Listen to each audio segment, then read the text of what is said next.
What if the final word was never truly spoken? What if leaders, those individuals who carried the weight of nations and dreams of better futures, were silenced before their time, their most crucial messages left undelivered? Consider the profound void created when a voice of vision is extinguished by violence. The world continues its relentless march, often forgetting the cadence of that lost voice, the wisdom it might have imparted in subsequent crises. Does that wisdom dissipate into nothingness, or does it linger, a resonant echo in the quiet moments, an unspoken testament waiting for a generation willing to pause, to listen, to finally understand the urgent warnings and the hopeful paths that were abruptly closed off? This is the precipice of our inquiry. Imagine for a moment the sheer gravity of their unfinished symphonies, the plans unfulfilled, the warnings unheeded. These were not mere politicians. They were architects of possibility, individuals who dared to look beyond the immediate horizon. They wrestled with the complexities of peace, justice, and human progress. Their voices, once vibrant and challenging, were instruments of potential transformation, seeking to inspire courage and provoke necessary change. What insights would they offer now, if they could gaze upon the world that has taken shape in their absence? Would they see their fears realized, their hopes betrayed? Would they recognize the seeds they planted, or mourn the fields left fallow, overgrown with the weeds of indifference and fear? The question is not merely rhetorical, it is a profound challenge to our historical awareness. Consider the potent idea that death, even a violent one, might not be the ultimate silencer of a powerful ideal or a deeply held concern for humanity. What if the essence of their conviction, the core of their unyielding spirit, could somehow transcend the physical grave? This exploration delves not into the supernatural realm of spectral apparitions, but into the enduring power of influence, the persistent resonance of a leader's uncompleted mission. It is a contemplation of legacies that refuse to be neatly cataloged and confined to dusty archives. Instead, these legacies seem to demand active engagement with the present, to challenge our complacency and to question the narratives we have constructed in their long and often misunderstood silence. The question, therefore, transforms into a stark interrogation of our own receptiveness. If such voices, laden with the wisdom of their experience and the clarity of a perspective beyond mortal strife, were to somehow pierce the veil, would we possess the capacity to truly hear them? Or have we become so inundated with the cacophony of modern life, so easily distracted by the fleeting and the superficial, that we are deaf to the profound? Their silence was brutally enforced by an assassin's bullet or a tyrant's decree. Our inability to hear, however, might be a more insidious form of self-imposed ignorance. This essay dares to amplify one such imagined voice, a voice that many believed was stilled forever, yet one whose message seems more critical now than ever before. John Fitzgerald Kennedy. The name itself echoes through the corridors of modern history, conjuring vivid images of youth, dynamism, and a fervent call to action. He stood before the world, the charismatic leader of a new generation, promising a new frontier not just of scientific endeavor, but of societal aspiration. He spoke with an eloquence that stirred souls, urging citizens to look beyond themselves, to embrace civic duty, to reach for the seemingly unattainable, like the distant moon. His presidency, though tragically brief, became a symbol of hope and bold idealism for millions across the globe. That bright flame was extinguished on a November day in Dallas, a moment frozen in time, a single shot that reverberated, changing the course of a nation, perhaps even the destiny of an era. He issued a challenge that transcended politics. Ask not what your country can do for you, ask what you can do for your country. These were not empty words. They ignited a spirit of service and sacrifice in countless hearts. In an age shadowed by the terrifying prospect of nuclear annihilation, he dared to speak of peace, not as a distant dream, but as a practical necessity, a rational end for rational men. He was unafraid to confront the entrenched powers, the secret societies he warned against, the forces that preferred the status quo of conflict and control. His vision was not confined by national borders. It aimed for a world where nations could coexist, where the pursuit of peace was considered the highest form of courage.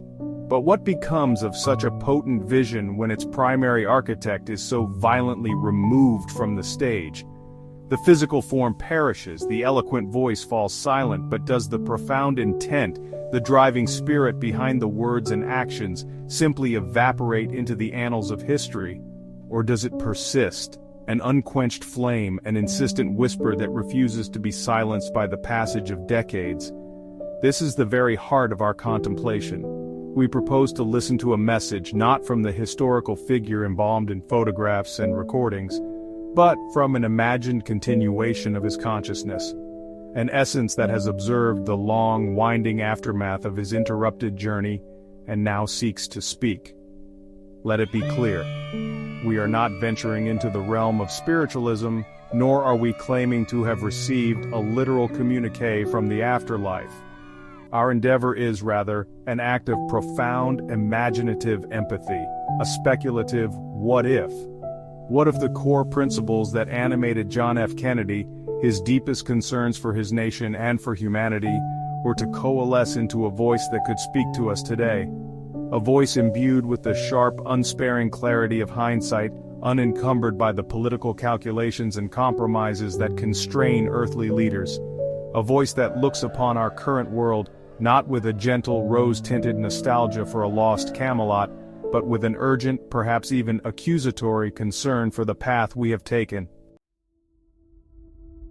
This essay does not aim to offer a comforting eulogy or a wistful recollection of Camelot's tragically brief and idealized existence. Prepare yourself instead for an encounter that may prove far more disquieting, far more challenging to your established perceptions. We are about to unveil a message, a profound communication, presented as if it were a letter penned by the enduring spirit of John F. Kennedy himself.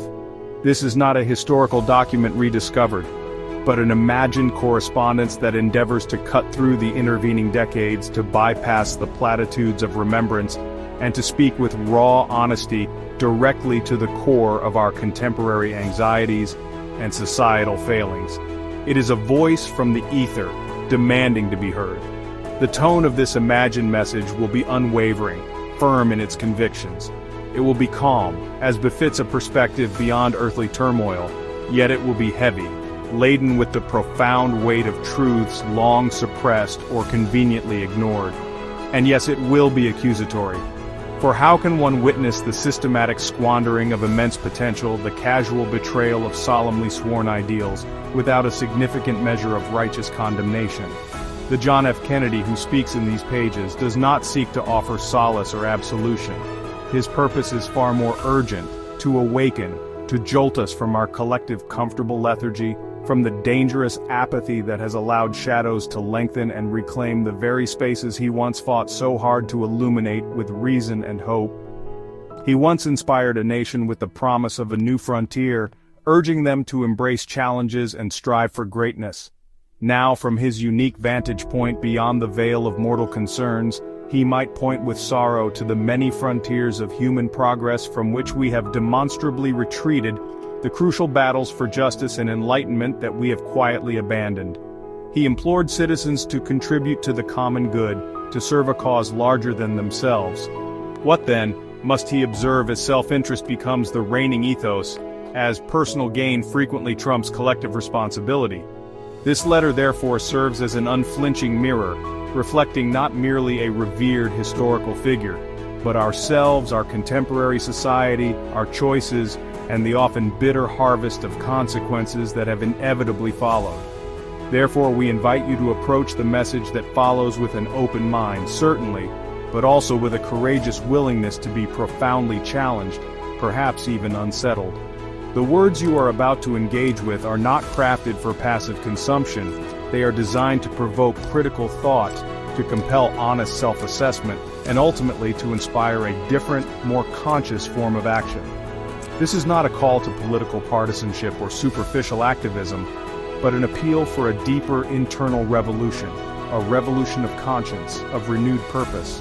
This is John F. Kennedy's Spirit Letter, a stark, undeniable wake-up call for a world he passionately tried to safeguard, a world that, even now, may still possess a chance for redemption, if only it chooses to listen and to act.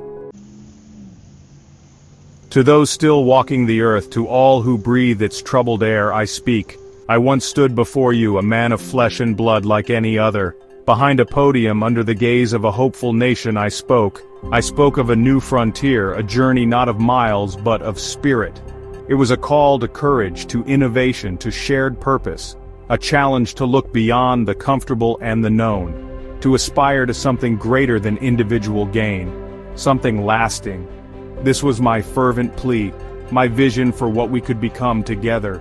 A beacon against the encroaching darkness I sensed even then.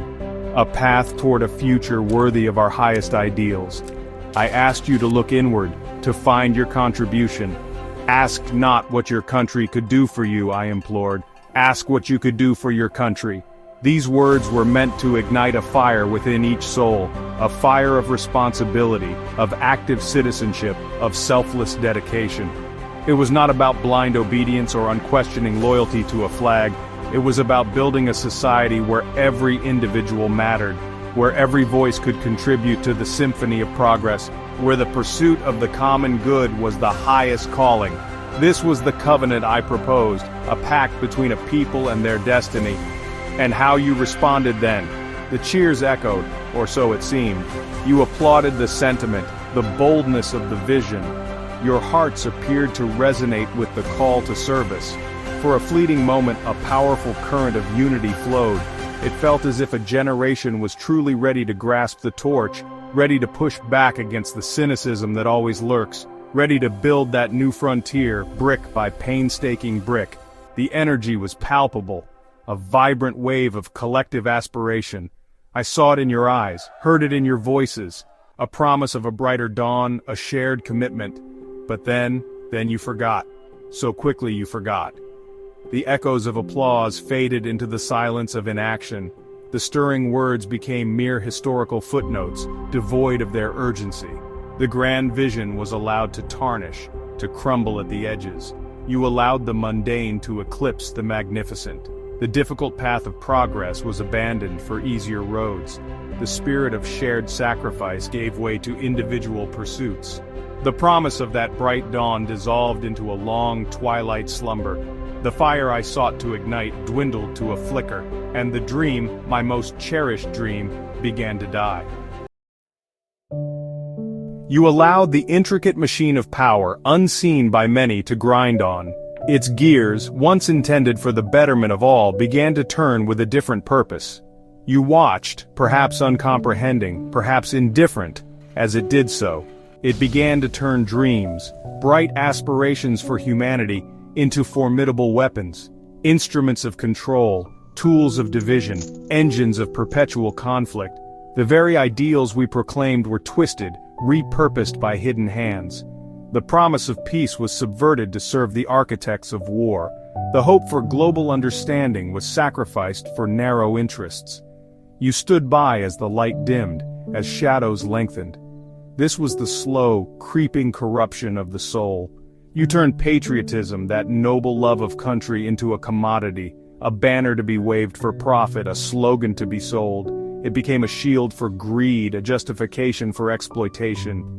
The true meaning of devotion to one's nation was lost, replaced by a hollow performance, a dangerous charade.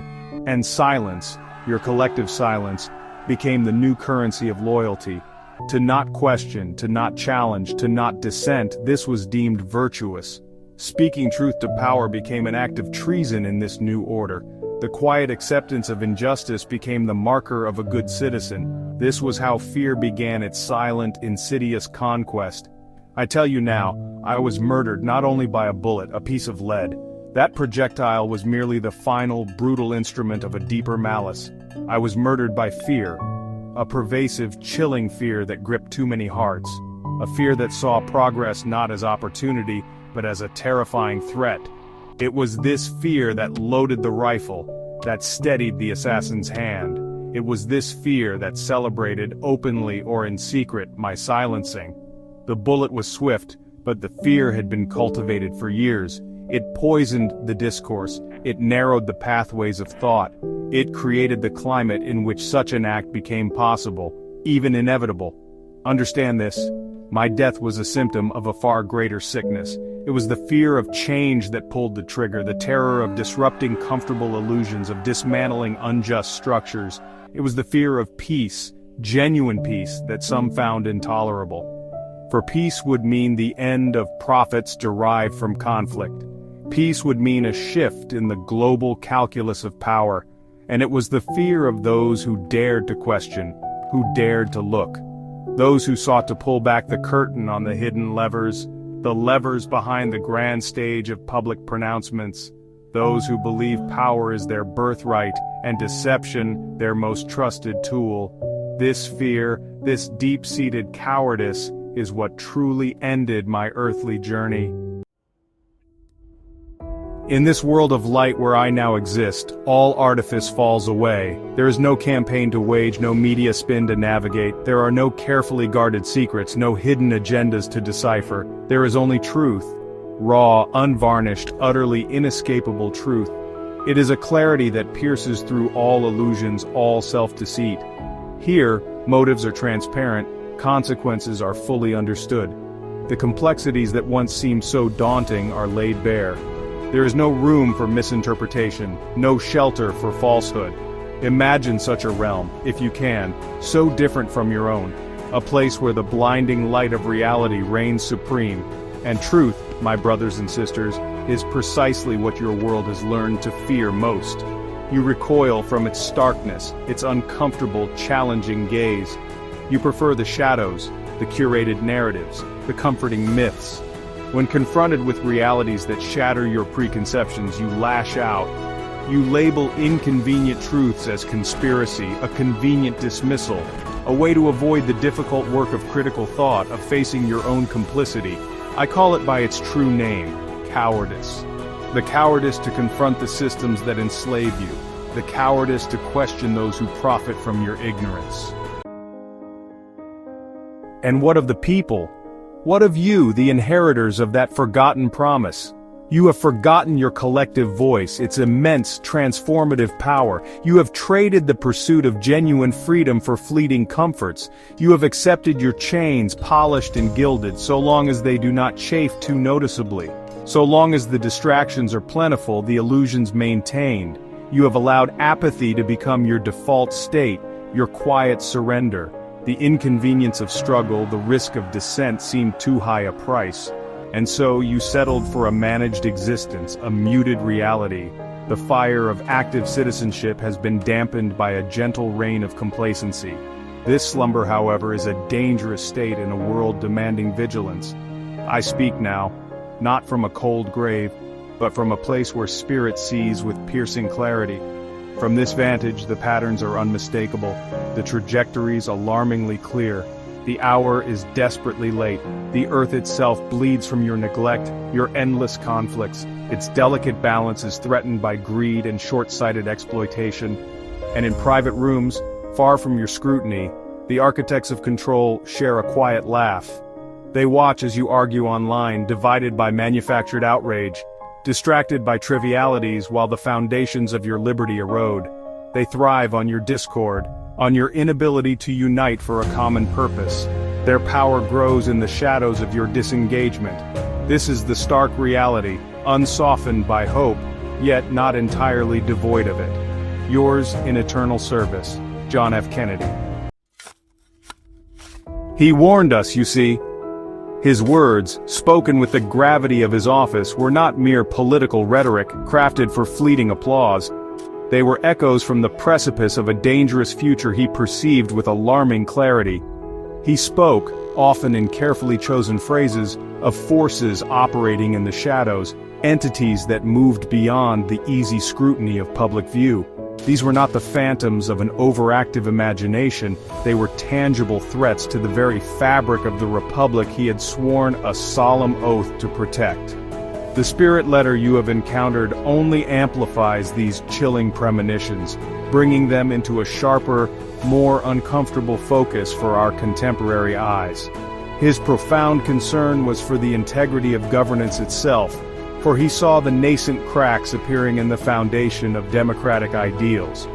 He spoke directly, and with a courage that seems almost startling now, of secret societies. He pointed with an unwavering finger towards the insidious dangers of unchecked power, of authority consolidating stealthily in hidden hands, far from the light of accountability. This was not an idle accusation thrown out in the heat of political debate. It was a grave concern, articulated by a man who occupied the highest office, who had access to information unimaginable to the average citizen. He understood the intricate, often invisible mechanisms that could subvert democratic processes from within. He saw how easily noble institutions designed to serve the people could be co-opted by narrow interests, their original purposes twisted and betrayed by unseen agendas. Peace. For John F. Kennedy, this was not a saccharine utopian dream relegated to poets and idealists. It was a hard-headed, pragmatic necessity, the only rational goal for humanity in a terrifying new nuclear age.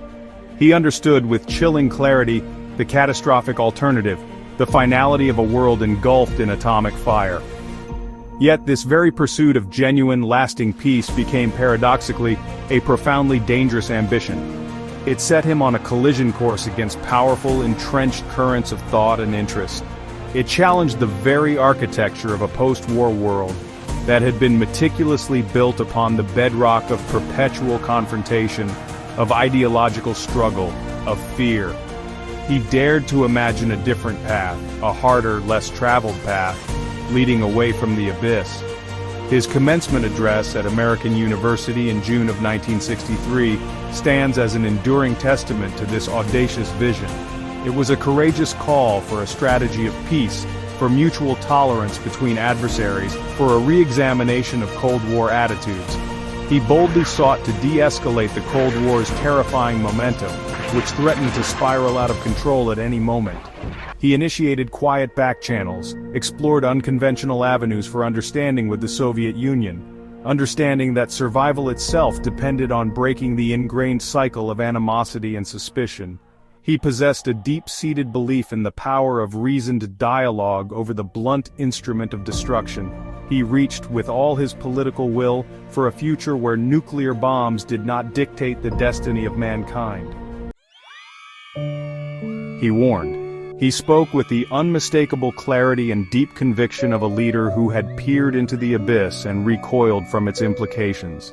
Yet the perplexing question remains, why did so many, both then and in the intervening decades, fail to truly hear the urgency in his voice? Why were his most profound concerns, his most explicit cautions about the trajectory of power so often dismissed, downplayed, or conveniently forgotten?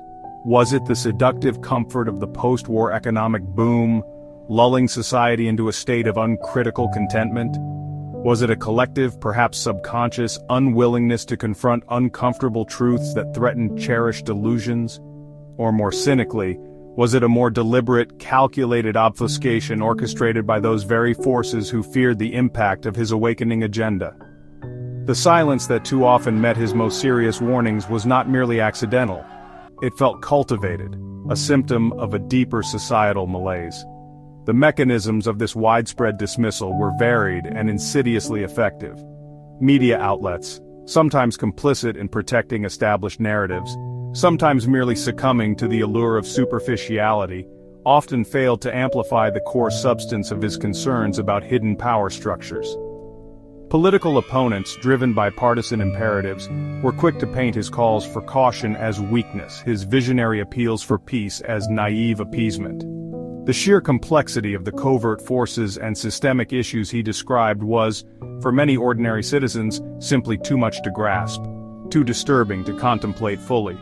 Simpler narratives, however misleading or dangerously false, were more easily consumed, more readily accepted. The public, by and large, seemed to prefer the comforting illusion of control to the stark, unsettling reality he tried to present.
of our collective trajectory. It meticulously connects the dots between his forsaken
many.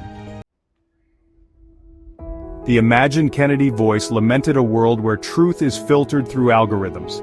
This is our daily, undeniable reality. We navigate a digital labyrinth where information is not presented neutrally, but is actively shaped, curated, and often distorted to serve specific agendas. Echo chambers reinforce our pre-existing biases, feeding us a constant diet of what we already believe, shielding us from challenging perspectives. Dissenting voices are drowned out, marginalized, or algorithmically demoted into oblivion. The sheer volume of information, much of it contradictory or deliberately false, creates a paralyzing cacophony. Discerning verifiable fact from persuasive fiction becomes an exhausting, almost impossible task for the average citizen, who often lacks the tools or the time for such critical discernment. The media landscape, both traditional and the new titans of social platforms, plays a crucial, often compromised role in this distortion. As the Spirit letter starkly stated, money owns the microphone. News outlets, increasingly driven by profit motives and the relentless pursuit of clicks and engagement, often prioritize sensationalism over substance, conflict over context. Social media platforms designed for virality become breeding grounds for misinformation and emotionally charged narratives that spread with lightning speed, regardless of their veracity. An unverified rumor can circle the globe before truth has even had a chance to lace up its boots. This environment does not nurture an informed populace.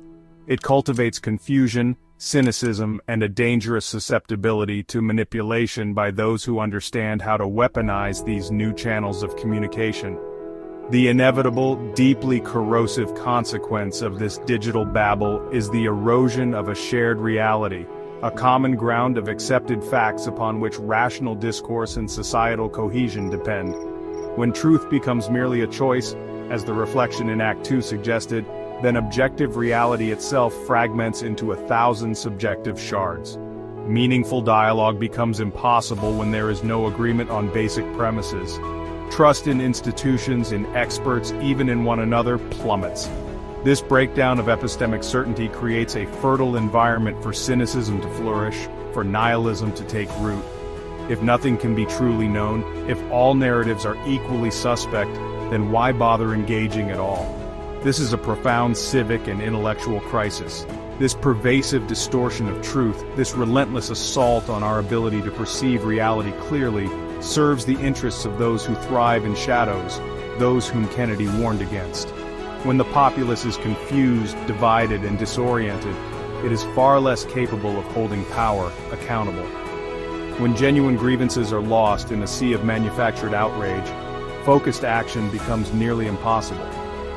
The ability to control the narrative, to define what is considered true, is perhaps the ultimate form of power in the modern age. And it is a power that is being wielded with increasing sophistication and ruthlessness, further silencing dissent and solidifying the control of those who prefer an uninformed and therefore compliant public, just as the Spirit letter accused. Presidents are puppets, the Spirit letter declared with brutal candor, a sentiment that resonates with a growing disillusionment in many corners of the world. The ideal of principled leadership, of individuals guided by wisdom, integrity, and a profound sense of duty to the common good, seems increasingly like a relic from a bygone era. In its place, we often see a parade of figures who appear beholden to hidden interests, to powerful donors, to partisan agendas, rather than to the people they ostensibly serve. Decisions of monumental consequence often seem driven by short-term political calculations, or the demands of unelected, unaccountable forces, rather than by a coherent vision for a just and prosperous future. This perceived hollowness at the apex of power breeds cynicism and despair. The reflection on Kennedy's legacy noted that we follow influencers instead of leaders. This speaks to a profound shift in what society values and elevates. Charisma, amplified by the pervasive reach of social media, often trumps substance. The ability to generate viral content, to cultivate a devoted online following, becomes a substitute for genuine experience, for deep understanding, for moral courage. Populism, stripped of underlying principle, offers simplistic answers to complex problems, preying on fear and resentment rather than appealing to our better angels. We are drawn to the performance of leadership rather than its difficult, often unglamorous practice. The carefully crafted image, the emotionally resonant soundbite, too often eclipses the hard work of thoughtful governance and ethical decision-making, leaving a void where true guidance should be. Into the vacuum created by this absence of genuine, inspiring leadership, other forces inevitably rush. The unelected powers Kennedy cautioned against find their influence magnified when the formal structures of leadership are weak, compromised, or simply vacant of true moral authority. Corporate interests, shadowy lobbying groups, and immensely wealthy individuals can exert even greater sway over policy, shaping the world to their advantage, often far from public scrutiny. When citizens lose faith in their elected leaders, they may become more susceptible to the allure of strongmen, or they may simply disengage entirely, believing that their voices do not matter, that the system is irreparably rigged. This vacuum is dangerous, for it is rarely filled by forces aligned with the public good. Yet, the populace is not merely a passive victim in this degradation of leadership. There is an element of complicity, a willingness to accept, even demand, the superficial over the substantial. We are perhaps too easily swayed by promises that are too good to be true, too reluctant to engage with the complexities and trade-offs inherent in real-world problem-solving. The demand for instant solutions, for leaders who mirror our own biases rather than challenge us to grow, contributes to the rise of demagoguery and the decline of statesmanship. The Spirit Letter's call for an awakening applies not only to our perception of external forces, but also to our own role in cultivating the very forms of leadership that ultimately fail us. Modern society, for all its proclaimed diversity and openness, often subtly encourages a pervasive conformity over the cultivation of robust critical thought. The Spirit Letter's poignant phrase, "You turn silence into loyalty," echoes in the quiet anxieties of many who feel pressured to align with dominant narratives, lest they face social or professional ostracization. From the curated perfection of social media profiles to the often narrow confines of acceptable discourse in public and private institutions, there is an unspoken expectation to toe the line, to avoid rocking the boat. Genuine intellectual curiosity, the courage to question prevailing orthodoxies, can be perceived as disruptive, even threatening, rather than as a vital component of a healthy, evolving society. We build invisible walls of acceptable opinion. This pressure breeds a pervasive fear, the fear of speaking out, of challenging the consensus, of being canceled or ridiculed for expressing an unpopular viewpoint. Self-censorship becomes a common, almost reflexive defense mechanism. Individuals may hold deep reservations or harbor critical insights, yet they remain silent, calculating the potential cost of voicing their true thoughts as too high. This chilling effect stifles genuine debate, limits the range of available perspectives, and ultimately weakens our collective ability to solve complex problems. The marketplace of ideas, essential for democratic vitality, becomes impoverished when courage is penalized and conformity is rewarded. The silence that JFK's spirit decried is not always imposed from above. Often it is self-inflicted, born of a desire for safety and acceptance within the herd. The Spirit Letter's image of architects of control laughing in private rooms while you argue online is a devastatingly accurate portrayal of how this dynamic benefits those who seek to maintain power. When the populace is divided by increasingly trivial or manufactured controversies, when its energies are consumed by internecine squabbles amplified by algorithms designed for outrage, its attention is diverted from the real levers of power and the systemic injustices that persist. These divisions are not accidental, they are often deliberately fomented and exploited. The more we direct our anger and frustration at each other, the less likely we are to unite and challenge the underlying structures that perpetuate inequality and limit true freedom. Our online battles become their bread and circuses. Thus we become complicit in maintaining these systems of control, not necessarily through active malice, but through passive participation in the distractions and divisions that are so readily offered. By succumbing to the outrage machine, by failing to cultivate empathy for those with differing views, by retreating into ideological silos, we inadvertently strengthen the very forces the Spirit letter warns against. The walls of our collective prison are not only built by external powers, they are reinforced daily by our own choices, our own fears, our own unwillingness to engage in the difficult, uncomfortable work of seeking common ground and pursuing truth beyond the confines of our echo chambers. We become the unwitting guardians of our own limitations.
Spiritual unmooring, a loss of collective purpose, a drift towards an uncertain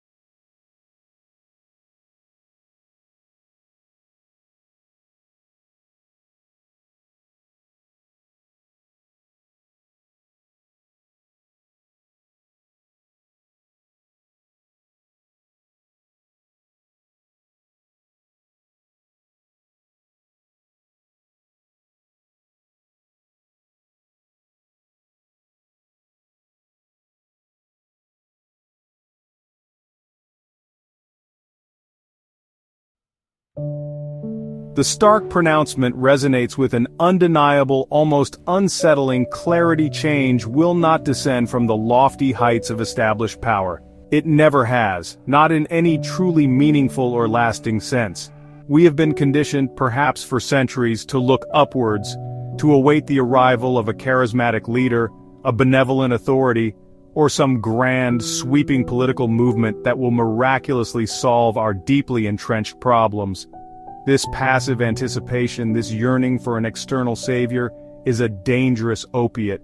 It lulls us into a state of complacency, absolving us of our individual responsibility to act, to think, to resist the currents of manipulation. The powerful, after all, rarely dismantle the structures that sustain their power voluntarily.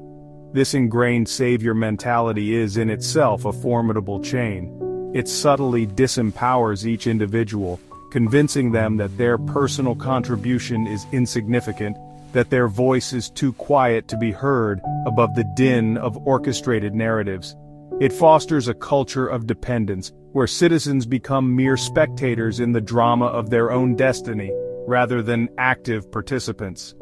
The Spirit Letter, in its raw honesty, does not offer another figure to idolize, another promise of effortless redemption. Instead, it throws the challenge back to us, to the quiet courage residing within each seemingly ordinary person. The true locus of transformation is not in the halls of government, but in the awakened human heart, in the resolute individual will. John F. Kennedy's original powerful call to civic action, "Ask what you can do," was never intended to be a passive suggestion. It was a demand for engagement, for a vibrant participatory democracy where every citizen recognized their inherent value and their crucial role. The imagined message from his spirit echoes this fundamental truth, but with an added layer of urgency born from decades of observation. It is not a call to await another Kennedy, another messianic figure to lead us out of the wilderness. Rather, it is an insistence that the spirit of that new frontier, the courage to face uncomfortable truths and strive for genuine progress, must be kindled within each one of us, independently and collectively. The reflection was unambiguous. We are not waiting for another savior, we are being called to save the truth itself. This is a profound shift in perspective. It suggests that our primary allegiance is not to a party, a leader, or even a nation in its conventional sense, but to the very principle of truth. Truth in our governance, truth in our media, truth in our own lives. Saving truth is an active, ongoing struggle, a daily commitment to pierce through illusion and resist deception. It demands that we become the guardians of clarity, the champions of unvarnished reality, because without truth as our foundation, any hope for meaningful change is built on shifting, treacherous sands. The true genesis of this inner revolution lies in a deeply personal, unshakable declaration. It is the moment an individual standing firm within their own conscience finally articulates the words, "No more sleep, no more lies, no more fear." This is not a slogan to be chanted mindlessly at a rally. It is a profound internal vow, a sacred commitment made to oneself and to the future. It signifies the drawing of a line in the sand of one's own soul, a definitive rejection of the comfortable narratives that have perpetuated injustice and obscured reality. This internal stand is the silent earthquake that precedes the visible societal tremor. It is the individual awakening that, when multiplied, becomes an unstoppable force for genuine transformation. To declare no more sleep is to consciously reject the pervasive slumber of apathy and ignorance. It means actively seeking out information beyond the curated feeds, questioning the official stories, and refusing to be lulled by the endless stream of distractions. It is an acknowledgement that deliberate blindness to the world's suffering, to the erosion of freedoms, is a form of complicity. This awakening requires effort. It demands that we engage our critical faculties, that we cultivate an awareness of the subtle ways in which our perceptions are shaped and our attention is diverted. It is the decision to open our eyes fully, even when the light reveals uncomfortable, even painful truths about ourselves and our world. To declare no more lies is to commit to a rigorous honesty, starting with oneself. It means dismantling personal illusions, confronting self-deception, and refusing to participate in the propagation of falsehoods, however convenient or socially acceptable they may be. It is a demand for transparency from institutions and a personal pledge to speak truth even when it is difficult or unpopular. This commitment extends beyond merely avoiding overt untruths. It involves a dedication to seeking out the full story, to understanding nuance, and to rejecting the simplistic, often manipulative narratives that thrive on deceit.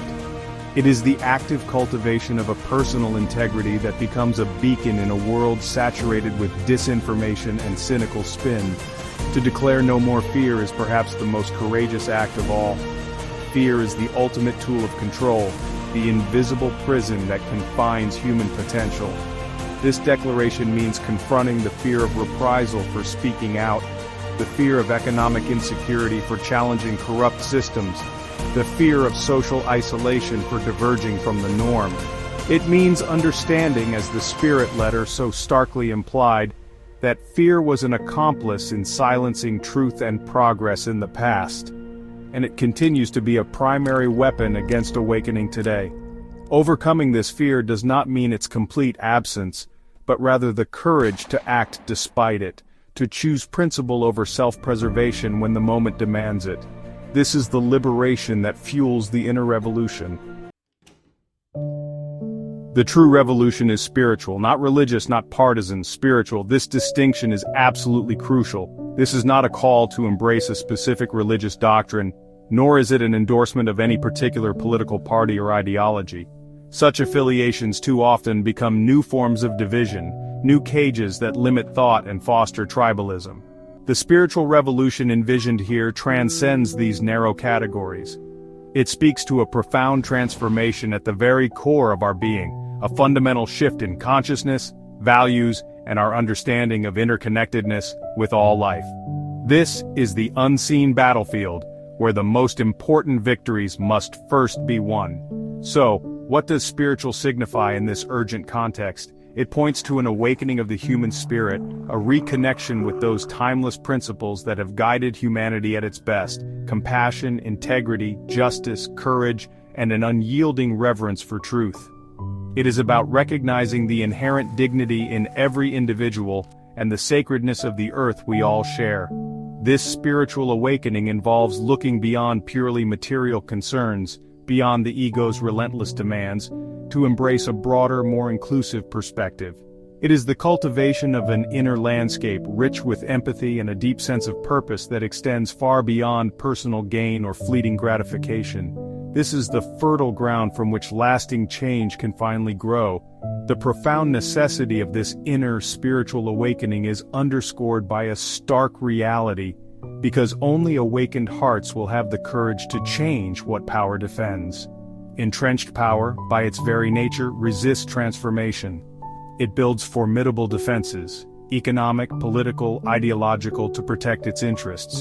To challenge these deeply embedded structures requires more than just anger or intellectual agreement. It demands a profound inner fortitude, a moral resilience that can only be born from a deeply awakened heart.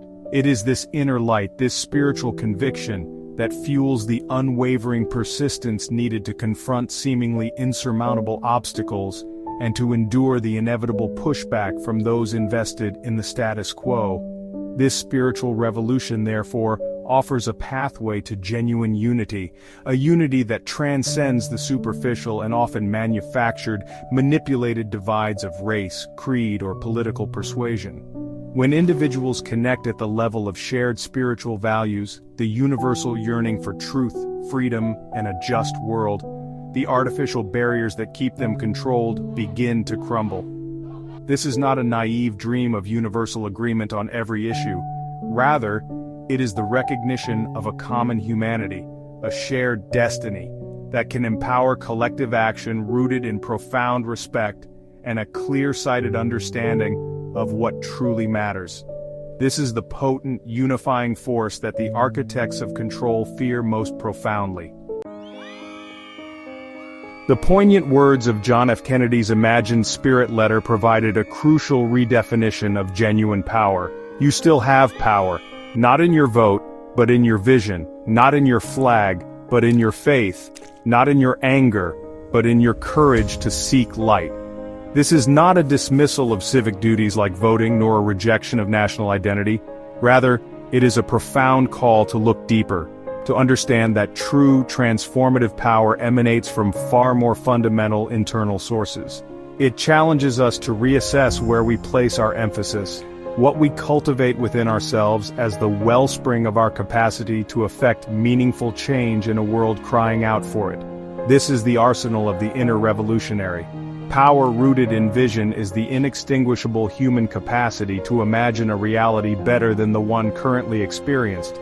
It is the ability to conceive of and articulate a future where justice prevails, where peace is possible, where human potential can flourish unhindered by oppression or deceit. This vision is not a fleeting fantasy, it is a meticulously crafted blueprint, a guiding star that provides direction and sustains hope even in the darkest of times. Without a clear, compelling vision of what we are striving for, any efforts towards change become aimless, easily co-opted, or ultimately futile. It is this inner sight, this daring to dream of the seemingly impossible, that ignites the first spark of revolution. Power rooted in faith, not necessarily in a dogmatic religious sense, but in an unshakable belief in the inherent goodness of humanity, in the enduring strength of truth, and in the ultimate possibility of profound transformation, is the bedrock of resilience. It is the conviction that even in the face of overwhelming odds, sustained effort, guided by principle, can make a difference. This faith fuels perseverance when progress is slow and setbacks are frequent. It is the quiet certainty that our actions, however small they may seem, contribute to a larger, unseen current moving towards a more enlightened world. Coupled with this is the courage to seek light, the unwavering determination to pursue truth, understanding, and knowledge, even when it leads to uncomfortable or challenging realizations. Contrast this potent internal arsenal with the often superficial or easily manipulated symbols of external power. A vote, while a vital instrument of democracy, can become a hollow gesture if not informed by a clear vision and a commitment to truth.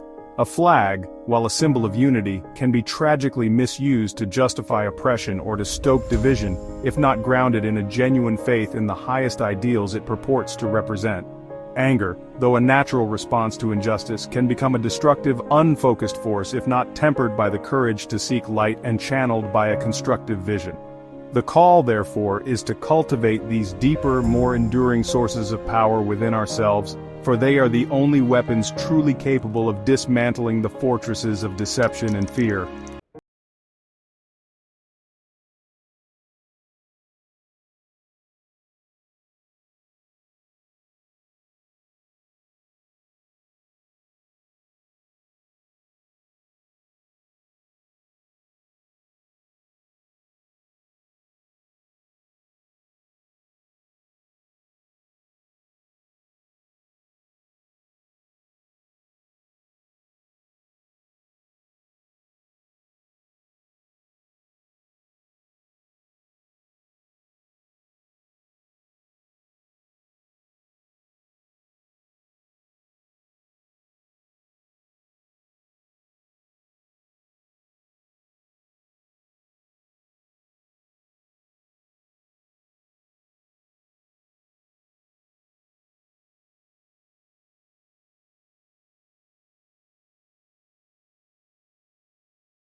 Revolution is not a directive from an external commander, but an invitation from the deepest part of our own being.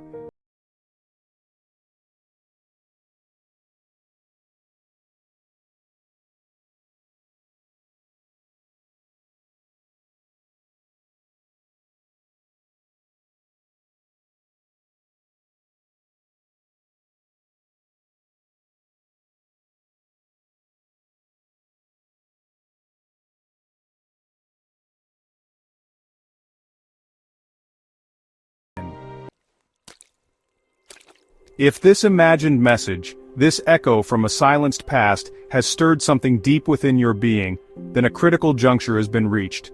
Do not allow this stirring to become a mere fleeting emotion, a transient disturbance quickly forgotten amidst the relentless demands of your daily existence. That subtle tremor of conscience, that uncomfortable resonance of truth, is a precious catalyst.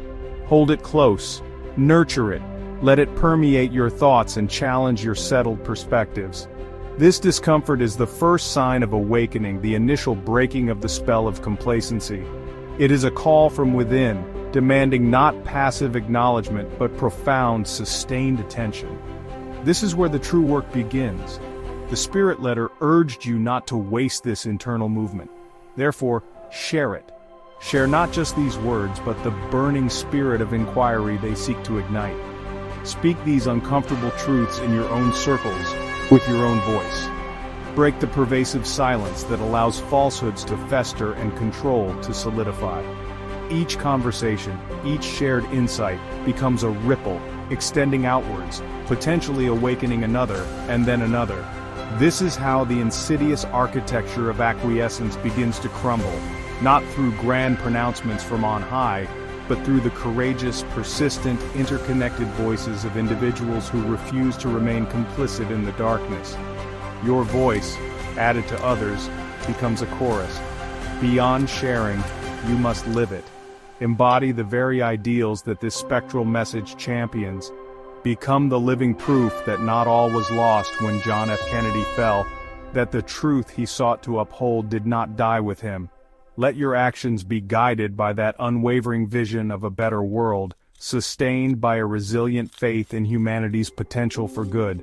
Cultivate that courage to seek light, to relentlessly pursue truth even when it is obscured by layers of distortion. This active embodiment is the most potent form of tribute, a far more powerful statement than any stone monument or hollow eulogy. It is the ultimate act of defiance against the forces that seek to extinguish hope. And as you navigate this path, remember always his own prescient words, words that echo now with an almost unbearable relevance. The battle for truth is constant, its enemies multifaceted.